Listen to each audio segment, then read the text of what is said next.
The NBA trade deadline already off to a crazy start. Now the Golden State Warriors, they are swinging for the fences. They want to team up LeBron James, Kevin Durant, and Steph Curry with the Warriors. They're also potentially looking at trying to land Paul George. Clearly, Golden State is pulling no punches. I'm Trevor Lane. This is the Basketball Bulletin. Make sure you subscribe to the channel right now. Only about 20% of you watching this are subscribed. So the other 80%, do what you do. Hit that subscribe button. It's free. Donnie Freeman joining me. Donnie, the Warriors, man, I had an eye on them as a team that could be a major mover here at the trade deadline. And now they are really going for it, reportedly looking for stars to put next to Steph Curry. I didn't know that it was LeBron and KD. Yeah. If it is actually LeBron and KD, I gotta say, man, I respect the hustle. I do. Like they're out here trying to, I don't know what they're trying to do, but I respect it. I do. But yeah, they're out here trying to look after every other star player in the league, which is kind of crazy given how we had that weird 2-week period where Steph and Dre and Kerr were all saying, no, don't do this. And then they're walking it back a little bit. And then they're kind of still saying the same thing. Don't mortgage everything. But like, you kind of are going to have to if you're going to probably trade for a star player. Maybe, depending on who it is. The good news is they're targeting some older stars, so probably don't have to do as much. But yeah, the point is that the Warriors are really, really star hungry right now. So really interesting. All right, here's what Shams Charania had to say about the entire situation and the stars the Warriors are pursuing. The Warriors are legitimately calling about every all-star player. You just name the all-star player. The Warriors have probably called it. And Paul George, they have called it. They made calls on every star. And that, of course, includes players like LeBron, players like Kevin Durant, players like Jimmy Butler. They are making calls. They are dead set on trying to find another star player, superstar player with Stephen Curry. That is another subplot to this trade deadline. Okay. A subplot to the trade deadline. They're calling on every star. Jimmy, LeBron, KD, and you're looking at something for Paul George. Mm-hmm. Obviously, they want to leave no stone unturned here for Steph Curry, but my goodness, I mean, we thought the Warriors were pushing for stars over the summer. That was the word, that they want to allow Remarkinen. They did call the Clippers on Paul George. Now they're calling the 70s. Should the 76ers take that? I mean, yeah. Right? There was some stuff on Zach LaVine too. And they were in that sweepstakes. Like, they have been in on these guys.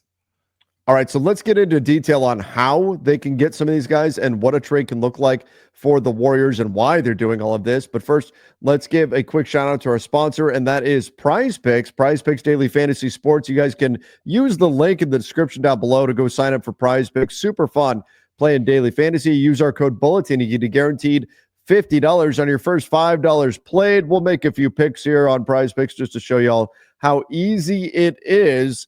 In fact, there is Steph Curry taking on Orlando. 23.5 points. Think he clears that? I'm going to say less. Less than 23.5 points. Orlando's defense is indeed pretty good. Of course, while we're at it, we always, Super Bowl coming up, we got to come grab the free square. Patrick Mahomes, 0.5 passing. I honestly think that Saquon Barkley, 0.5 rushing and receiving touchdowns. Yeah. That's kind of a free square, too. We know that's coming. That's why it's got the little goblin there. I think that's why we got the goblin there. Yeah. You know, that's an easier one. But let's jump back to NBA to round out our pick here. We've got a goblin for Jalen Durant. 9.5 points against Atlanta. Okay. That's not I think too he hard. clears that pretty easy. Let's go with that goblin play. $10 entry, win $37.50. We got Steph Curry under 23.5 points. We've got Patrick Mahomes getting more than a half a passing yard, and then Jalen Durant more than 9.5 points. If you guys want to check out PrizePicks, you can do so. Use the link in the description down below and use our promo code Bulletin, and that way you'll get a guaranteed $50 on your first $5 played. All right, so the Warriors, if they're going to make these kind of moves, well, first of all, Jake Fisher reported that they want both LeBron and Kevin Durant. That is the dream in Golden State, is to land both of those guys. To get there, you're talking about $100 million in salaries. They would have to stack up Wiggins, Draymond, and that only gets you halfway there. Then you're looking at Schroeder, Gary Payton II, Kyle Anderson. I mean, they'd have to stack up like 6, 7, 8 guys, a lot of players, to the point where it's not very realistic to think they can get this done. And LeBron James has reportedly made it known that he does not want to waive his no trade clause. Now, Donnie, let me ask you this. LeBron doesn't want to waive his no trade clause. Would teaming up with Durant and Curry in Golden State change his mind? No, I don't think so. LeBron, one thing about LeBron is that he actually takes pride in completing his contracts. So I don't think that he would want to be traded. He's never asked for a trade. I don't think he would get traded regardless. I think that would be something where you would consider that. Like if they got Durant right now, LeBron may consider that in the offseason. But right now, no chance. I don't think it'll happen. Okay, and I'm in agreement, but I think this speaks to the mindset of the Warriors. They're going big. Absolutely. They're going after the big-time stars. Now, Jimmy Butler, God, what a mess that is. He has reportedly told the Warriors he will not sign an extension there or will not re-sign there in free agency.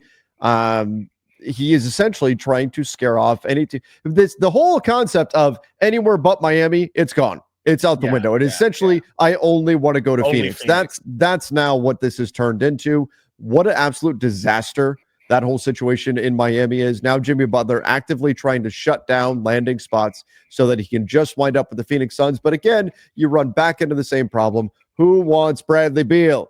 No team should raise their hand right now and say, I want Bradley Beal, because nobody should want that no trade clause. It makes no sense. That's so brutal. Like all the other guys that you could have potentially moved him for like salary are mostly off the market now because they've already been traded. You think Levine, or maybe there could have been a situation where the Kings could have got in on that. Like who knows, right? Like all these guys are starting to move off the market really quickly. And so they're going to have to pull a rabbit out of the hat if they're going to try to find a way to get him anywhere, let alone to Phoenix.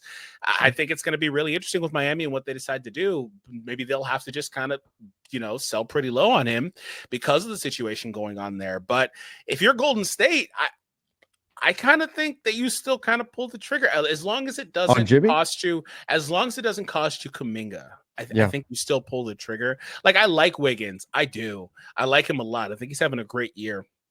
But I think that this could potentially give you, like, if say he does leave, you could also be in a situation where maybe you've got options to rotate this roster around a little bit, because you would have also got off of that Andrew Wiggins salary for better or worse too. Yeah, maybe that's another thing you could potentially do. And who's to say he would leave, right? Because maybe his best bet would still be to stay with the team, and maybe he goes there and he likes it. That's the undertone too with Jimmy, is like, yeah, you only want to go to Phoenix because guaranteed they'll give you exactly what you want, no questions asked. But what if you go somewhere and you like it? Yeah. And what are your other options, right? So like it's just tricky to do. But I think that if you're the Warriors, you should still pull the trigger on that. And the thing with the Warriors is it's kind of interesting, like I said, that they're so in on everybody right now, even guys like PG, which absolutely they should not be. There's no reason. I think right now Wiggins is better than PG the way PG's been playing this year. Is that a hot take, chat? Let me know. I think historically PG's better. PG is obviously better historically, but right now he's not been great, and he's not healthy most of the time this year. Although he's playing right now, so I could be talking. Here's a little bit of updated news here. We've got Gambo out of Phoenix, John Gambadoro, who does a great job covering things out of Phoenix. He said that the Warriors have been aggressive in their trade pursuit for Kevin Durant. Like, this is real. They really want KD, but Phoenix is reluctant to move Durant because they want to finish off a trade for Jimmy Butler this week. So there must be some kind of a path for Phoenix to move Bradley Beal. There must be some team that maybe is kind of wavering that they can convince to take Bradley Beal off their hands in order to make this happen. And Jimmy trying to push away other teams tells you maybe there is some kind of a path. Yeah. But again, it all comes down to Bradley Beal. If Bradley Beal, all Beal has to do is say, no, I don't want to leave Phoenix, and that's it. It's over. Yeah, exactly. Like, it doesn't matter if they find a team that's willing to take Beal. That's just one part. Yeah. The other part is, does Beal want to go there? Like, that's the crazy part about it. So, like, I don't know. Like, maybe they have found something, and maybe Jimmy is in on that, and it's just not fully done. But one slight decision from Beal. Maybe his wife says, I don't want to live in wherever. Sure. And he's like, okay, cool. I'm not going to do it. So like everything falls apart. So I don't know that you can rely on that. However, if you're the Suns, I don't know that you should be trying to trade KD either. It does present an interesting opportunity for them. If you were to trade KD to a team that could give you assets back, it could give you an option to potentially, retool your team, but that would be just an absolute catastrophic failure. And I don't think that their ownership would do that. Yeah, I agree. I think if they truly like fleeced the Warriors, if they got, what would it be? Kaminga. You would have to get KD or Steph back to fleece the Warriors, wouldn't you? Well, true. But I mean, if you got all of their stuff, you got Podziemski, you get Kaminga, all their young kids, you get a bunch of future draft picks, then maybe you're building a team around Devin Booker and those guys, and there you go.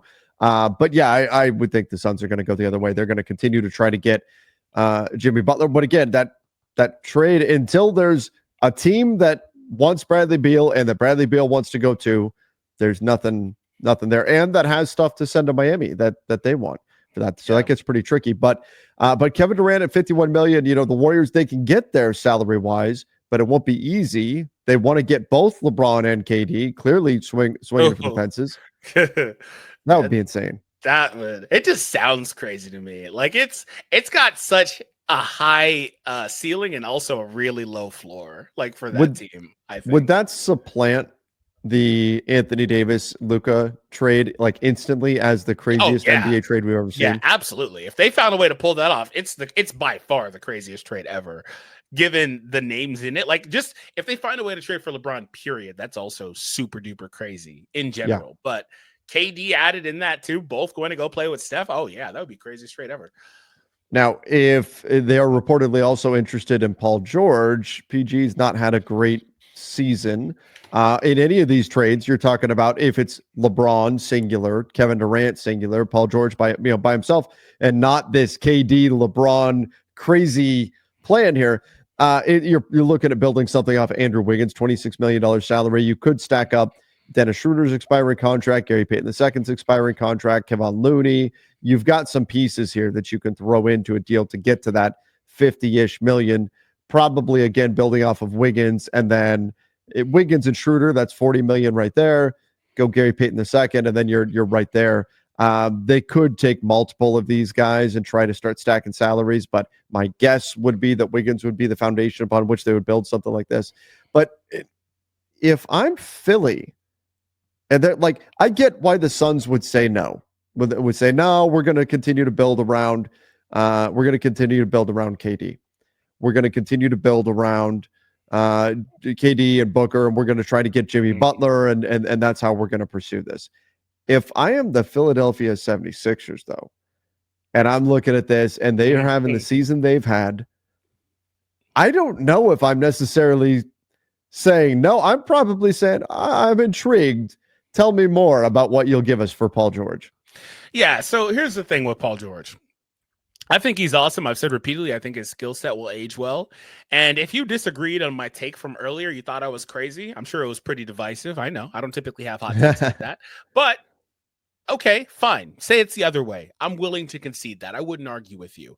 The fact I can even have that conversation in today's day and age is a problem, given that Wiggins versus makes George. half. Yeah. The fact that Wiggins makes half the money, is 5 years younger, and is on the books for about a year less, I believe. That's the point. Like, that's just not a good trade. That's terrible. And then it's not just Wiggins, it's Wiggins plus.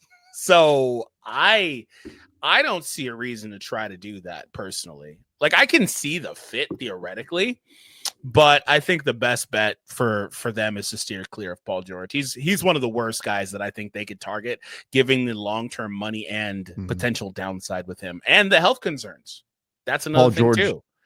17 points. Yeah, he's had issues. They're statistically about the same, by the way. I just checked. They're both giving basically the same production, except Wiggins has played more and less minutes. A couple. Is Wiggins giving you the assists? 5 assists per game? It's probably like 3. Okay, so but 17, 6 almost, and it's 5 for Paul George. 2.4 for Wiggins, half the. See, he's not the creator that Paul George is at the same level, but But you could argue, he's as good, if not a better defensive player. 43% from the field for Paul George, 37% from three. You can see big drop-offs from his time with the Clippers there. Not scoring at the 38 for Wiggins. Okay. They're like almost statistically identical. And so you got to ask, what are you getting in Paul George that's that much better? Because you're going to have to give up significant stuff on top of Andrew Wiggins to turn him into Paul George. And then I don't know if you want the contract long-term. Yeah. I think you could argue that Paul George is not a good contract right now. So if I'm the Warriors, I'm treading very carefully. But if I'm Philly, I might legit be, and I know they want to make that push. I don't know that making a trade with the Warriors would necessarily hurt the 76ers chances of moving up in the East. You look right now, they're the 11th seed. They want to get it into the play-in here. They are a game back of the Bulls. If they were to add Andrew Wiggins, now I guess that maybe the Warriors could stack up a bunch of like Looney and Peyton II and Schroeder and try to do it without Wiggins, but that would require the 76ers to take back a bunch of players. But if I'm Philly and I'm getting Wiggins, let's call it Wiggins, Schroeder. I don't think they're giving up Kuminga in a deal like this. Wiggins, Schroeder, and Gary Payton II. I might actually be improving the 76ers. I may have a better shot in addition to improved financial flexibility. Again, that's my point. It shouldn't be a conversation if you're the Warriors making this trade. There's no reason for that to be a conversation, which tells me you shouldn't do it. I think it tells you how desperate the Warriors are to do something for Steph Curry right now. Yeah, which, like I said, is interesting given all the things that were being said. And I thought it was admirable that they were trying to say that stuff. But the reality is that if you have Steph, KD, or LeBron, these guys, I think the Lakers are in a little bit of a different spot now because they've got Luka, so it's a little bit different. But I think that you need to try to go all in and put these guys in a position where they're successful because these guys are at the end of their rope. And there's also an alternative argument to make that says, no. How about no? Because they're at the end of the rope, right? Mm-hmm. But I think with Steph, specifically with the Warriors, all that he's meant to that franchise, I think he deserves to go out with a fighting chance, and he doesn't have that right now. And I think that it's nice that they're trying to put something around him, even if it's kind of crazy that they're calling about a KD and a LeBron combo or whatever they're doing there. And I do want to see them land somebody, but the question is who. I don't know who that is, but we didn't know that Luka was on the market, so maybe there's another guy that they could potentially try to get. That's after this Luka trade, Donnie. Everything that we ever talk about with the NBA that we're going to say is unlikely to happen, it's going to be, but Luka got traded to the Lakers, so you never know what's going to happen. It's not wrong. What's the ideal outcome here for the Warriors? Let's assume that a LeBron and KD dream scenario for Golden State is not actually feasible. What is the best case? Would it be KD? Would it be LeBron? Would it be you get Jimmy Butler? Certainly, I think the price you're going to have to pay for these guys, there's going to be a deep gap in terms of value between all four of these guys. So what's the ideal outcome here for Golden State? I think the ideal is to put together the Schroeders and below on the sheet. Keep Wiggins, put together those guys if possible for a trade for like Jimmy or something like that. And I think that's the ideal scenario that you're in. You can put together a number of expiring deals, and that should have some value. You can maybe put a draft pick in there and just kind of get it done. That's what I think is ideal for them. So I don't know that they're going to get the middle of the roster and turning that into a LeBron, a KD, something like that. Yeah, somebody like that. I specifically, I like Jimmy because I don't think they're going to get LeBron or KD at all. Yeah. I don't think either of those guys is getting traded, but I would like Jimmy. There was also, again, the Levine thing. Are they in on BI? I think BI is kind of a interesting one too. Maybe we're not talking enough about him. Yeah, I think he's an interesting name that they could potentially target and get much better, especially if they get to keep Wiggins, and it's easier to do that. Yeah, just $36 million for Brandon Ingram. I mean, you stack up, say, three of these guys, and you're getting pretty damn close to being there.